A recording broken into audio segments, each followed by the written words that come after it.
Merci. La parole est à Monsieur Jean-Louis Masson pour le groupe Les Républicains et pour 10 minutes.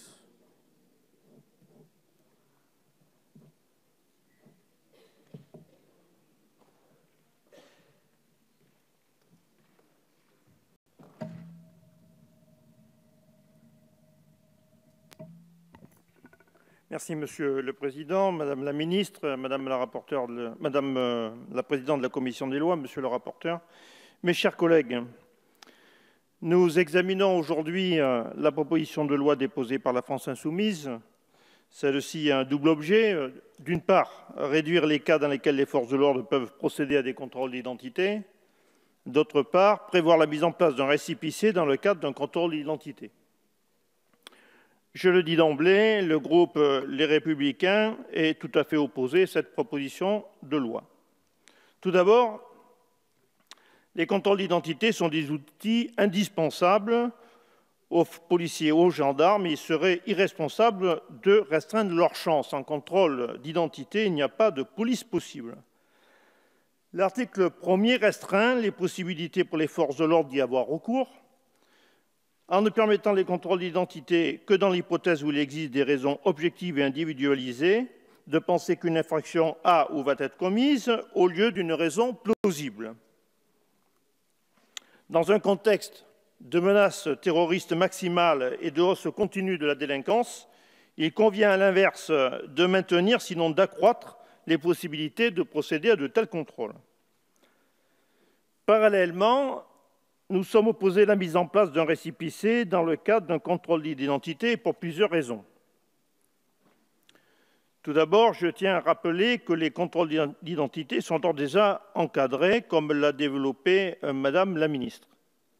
L'article R 434-16 du Code de sécurité intérieure dispose en effet que lorsque la loi l'autorise à procéder à un contrôle d'identité, le policier ou le gendarme ne se fonde sur aucune caractéristique physique ou aucun signe distinctif pour déterminer les personnes à contrôler.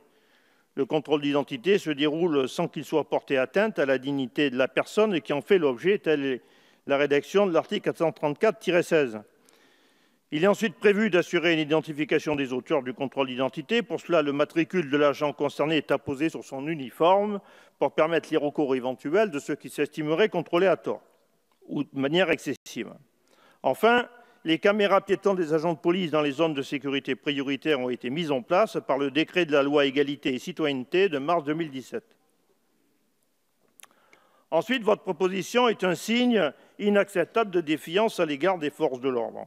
Pour reprendre l'expression d'un responsable de la police, on stigmatise la police comme étant une police raciste. Cette mesure jette le discrédit sur la netteté morale des policiers en laissant penser qu'ils font des contrôles en dehors de la loi, et notamment de cet article 434-16. Je vais, mes chers collègues, vous donner 2 chiffres. Chaque année, c'est une vingtaine de policiers et gendarmes en moyenne qui décèdent dans l'exercice de leurs fonctions. Chaque jour, mes chers collègues, ce sont pas moins de 52 policiers et gendarmes qui sont blessés également dans l'exercice de leurs fonctions. Contrairement à ce qui est supposé, et alors je vais faire la suite, contrairement à ce qui est supposé, les abus policiers en la matière sont marginaux. Le nombre de plaintes contre les membres des forces de l'ordre est très faible. Je précise en outre que l'institution policière fait partie des services de l'État les plus contrôlés. De plus, le récépissé serait préjudiciable à l'efficacité de l'enquête pénale. La mesure que vous proposez apparaît bureaucratique et lourde à gérer, alors même que les forces de l'ordre sont d'ores et déjà débordées.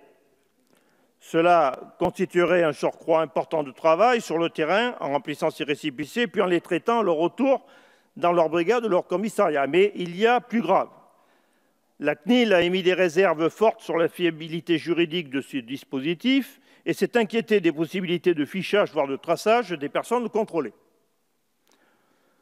Enfin, l'efficacité de ce dispositif n'est pas avérée. Le rapport remis au Défenseur des droits en 2012 concluait que la solution du récépissé, y compris dans sa forme la plus aboutie, ne règle pas au fond le problème des contrôles discriminatoires, mais apparaît par ses seuls effets mécaniques comme une source de réduction du nombre des contrôles et par suite du nombre des contrôles abusifs.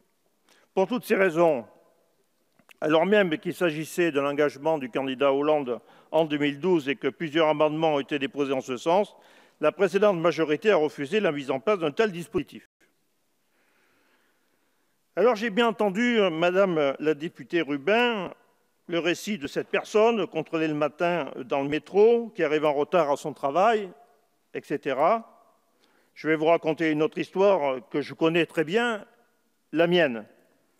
J'ai été gendarme pendant plus de 2 décennies, commandé des milliers de militaires. Si l'on met bout à bout tous mes commandements, j'ai observé et partagé avec eux,